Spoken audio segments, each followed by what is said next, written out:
Hello friends, welcome to Kiddie Bank. Today we are going to see the story The Dog and the Bone. Once upon a time, there was a dog in a small village. One day, while walking across the road, he found a very juicy bone. He quickly picked up the bone and thought, "Wow, what a juicy bone! It is my favorite.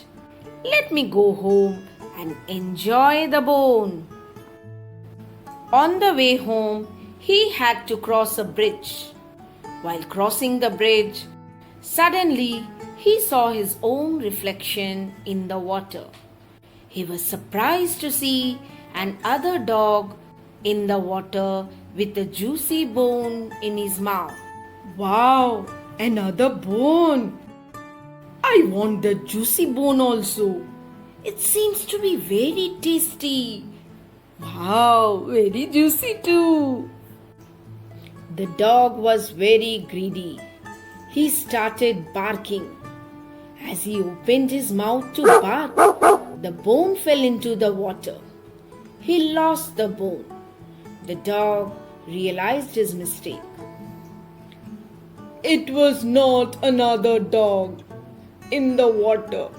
It was my own reflection. I lost my bone." He went back home in sorrow. The greedy dog learned a lesson. The moral of the story is we should not be greedy. Thank you. Please don't forget to subscribe our channel Kiddie Bank.